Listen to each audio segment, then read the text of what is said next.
ಶ್ರೀ ಗುರುಭ್ಯೋ ನಮಃ. ವೀಕ್ಷಕರೇ, ಇವತ್ತಿನ ಈ ಒಂದು ವಿಡಿಯೋದಲ್ಲಿ ನಾನು ನಿಮಗೆ ಜುಲೈ ತಿಂಗಳ ಮೀನರಾಶಿಯವರ ಜೀವನದಲ್ಲಿ ಆಗ್ತಕ್ಕಂಥ ಒಂದು ಗ್ರಹಗಳ ಸಂಚಾರದ ಎಲ್ಲ ಬದಲಾವಣೆ ಆಗುತ್ತೆ ಮತ್ತು ಗ್ರಹಗಳ ಸಂಚಾರದ ಏನೆಲ್ಲ ಆಗು ಹೋಗುಗಳಾಗುತ್ತೆ ಇವ್ರ ಜೀವನದಲ್ಲಿ ಅನ್ನೋದನ್ನ ಈ ಒಂದು ವಿಡಿಯೋದಲ್ಲಿ ಸಂಪೂರ್ಣ ಮಾಹಿತಿಯನ್ನು ತಂದುಕೊಡ್ತೀನಿ. ಅದಕ್ಕಿಂತ ಮುಂಚೆ ನಮ್ಮ ಒಂದು ಚಾನಲ್ನ ಈ ಕೂಡಲೇ ಭಕ್ತಿಯಿಂದ ಲೈಕ್ ಮತ್ತು ಸಬ್ಸ್ಕ್ರೈಬ್ ಮಾಡ್ಕೊಳ್ಳಿ.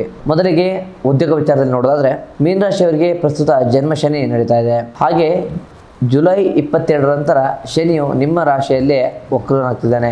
ಇದರಿಂದ ಕಚೇರಿಯಲ್ಲಿ ಕೆಲಸದ ಒತ್ತಡ ತುಂಬ ದಿಢೀರಂತ ಹೆಚ್ಚಾಗುತ್ತೆ. ಸಣ್ಣ ಪುಟ್ಟ ಕೆಲಸಕ್ಕೂ ಕೂಡ ಹೆಚ್ಚಿನ ಸ್ಟ್ರೆಸ್ ನೀವು ಪಡಬೇಕಾಗುತ್ತೆ. ಜುಲೈ 2 ರಿಂದ 24 ಬುಧ ವಕ್ರನಾಗೋದ್ರಿಂದ ನಿಮ್ಮ ನಿರ್ಧಾರಗಳಲ್ಲಿ ಗೊಂದಲ ಉಂಟಾಗುತ್ತೆ.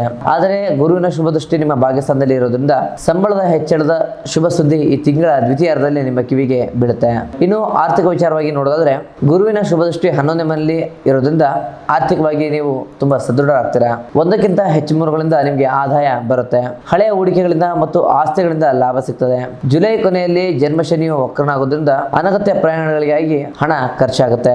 ಇನ್ನು ವ್ಯವಹಾರದ ಬಗ್ಗೆ ನೋಡೋದಾದ್ರೆ ವ್ಯಾಪಾರಸ್ಥರಿಗೆ ಈ ತಿಂಗಳು ಸಾಧಾರಣ ಲಾಭ ಇದೆ. ಮಾರುಕಟ್ಟೆಯಲ್ಲಿ ಹೊಸ ಒಪ್ಪಂದಗಳಿಗೆ ಸಹಿ ಹಾಕುವ ಮುನ್ನ ಜುಲೈ 24 ಕಾಗದ ಪತ್ರಗಳನ್ನ ಸೂಕ್ಷ್ಮವಾಗಿ ಗಮನಿಸಿ. ಜನ್ಮ ಶನಿಯ ಪ್ರಭಾವ ಇರೋದ್ರಿಂದ ಪಾರ್ಟ್ನರ್ಶಿಪ್ ಅಲ್ಲಿ ಸಣ್ಣ ಪುಟ್ಟ ಭಿನ್ನಾಭಿಪ್ರಾಯಗಳು ಬರಬಹುದು. ಯಾರೆಲ್ಲ ಕೌನ್ಸೆಲಿಂಗ್, ಶಿಕ್ಷಣ, ತಾಂತ್ರಿಕ ವಲಯದಲ್ಲಿ ಕೆಲಸ ಮಾಡ್ತಿದ್ರು ಅವರಿಗೆಲ್ಲ ಉತ್ತಮ ಫಲಿತಾಂಶ ಬರ್ಲಿಕ್ಕಿದೆ. ಇನ್ನು ಪ್ರೀತಿ ಮತ್ತು ಕುಟುಂಬ ವಿಚಾರವಾಗಿ ನೋಡೋದಾದ್ರೆ ಪ್ರೇಮ ಜೀವನಕ್ಕೆ ಇದು ಅತ್ಯಂತ ಸುಂದರವಾದ ತಿಂಗಳು. ಪ್ರೇಮಿಗಳ ನಡುವೆ ಇದ್ದಂತ ಹಳೆಯ ಮನಸ್ತಾಪಗಳು ಕಡಿಮೆ ಆಗುತ್ತೆ. ವಿವಾಹದ ನಿರೀಕ್ಷೆಯವರಿಗೆ ಸೂಕ್ತ ಕೌಟುಂಬಿಕ ಸಂಬಂಧಗಳು ಬರುತ್ತೆ. ಇನ್ನು ಕುಟುಂಬದ ಜೀವನದಲ್ಲಿ ನೋಡೋದಾದ್ರೆ ಗುರುವಿನ ಶುಭ ದೃಷ್ಟಿಯಿಂದ ಮನೆಯಲ್ಲಿ ಶಾಂತಿ ಮತ್ತು ಧಾರ್ಮಿಕ ವಾತಾವರಣ ಇರುತ್ತೆ. ಮನೆಯಲ್ಲಿ ಶುಭ ಕಾರ್ಯಗಳು ಮತ್ತು ಪೂಜೆಗಳ ನೆರವೇರಿಕೆ ನಡೆಯುತ್ತೆ. ಬುಧ ಮತ್ತು ಶನಿಯ ವಕ್ರದೃಷ್ಟಿಯಿಂದಾಗಿ ಕುಟುಂಬದ ಸದಸ್ಯರೊಂದಿಗೆ ಮಾತನಾಡುವಾಗ ನಿಮ್ಮ ಮಾತಿನಲ್ಲಿ ಕಟುತ್ವ ಇರದಂತೆ ನೋಡ್ಕೊಳ್ಳಿ. ಇನ್ನು ಆರೋಗ್ಯ ವಿಚಾರವಾಗಿ ನೋಡೋದಾದ್ರೆ ಜನ್ಮರಾಶಿಯಲ್ಲಿ ಶನಿ ಮತ್ತು ರಾಹು ಪ್ರಭಾವದಿಂದ ದೈಹಿಕ ಆಯಾಸ ಮತ್ತು ಕಾಲಿನಲ್ಲಿ ಕೀಲು ನೋವು ಕಾಣಿಸ್ಕೋಬಹುದು. ಅತಿಯಾದ ಯೋಚನೆಯಿಂದ ಮಾನಸಿಕ ಒತ್ತಡ ಮತ್ತು ನಿದ್ರಾಹೀನತೆ ಕಾಣಿಸುತ್ತೆ.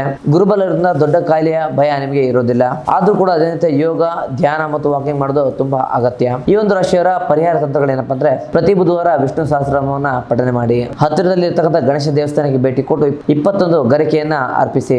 ಜನ್ಮ ಶನಿಯ ದೋಷದ ಪರಿಹಾರಕ್ಕೋಸ್ಕರ ಪ್ರತಿ ಶನಿವಾರ ಶನೇಶ್ವರನ ದೇವಸ್ಥಾನಕ್ಕೆ ಭೇಟಿ ಕೊಟ್ಟು ಶನೇಶ್ವರನಿಗೆ ಎಳ್ಳೆಣ್ಣೆ ದೀಪವನ್ನ ಅಥವಾ ಎಳ್ಳು ಬತ್ತಿ ದೀಪವನ್ನ ಅರ್ಪಣೆ ಮಾಡಿ ಅಲ್ಲೇ ಕೂತ್ಕೊಂಡು ಶ್ರೀರಾಮ ಮಂತ್ರವನ್ನ ಜೊತೆಗೆ ಶನೇಶ್ವರ ಮೂಲ ಮಂತ್ರವನ್ನ ಪಠನೆ ಮಾಡ್ಕೊಂಡು ಬನ್ನಿ. ಈ ಒಂದು ರಾಶಿಯವರ ಅದೃಷ್ಟ ಸಂಖ್ಯೆ 4 ಮತ್ತು 9 ಮತ್ತು ಈ ಒಂದು ರಾಶಿಯವರ ಅದೃಷ್ಟ ಬಣ್ಣ ಕಡು ನೀಲಿ ಮತ್ತು ಕಪ್ಪು ಬಣ್ಣ ಆಗಿರುತ್ತೆ.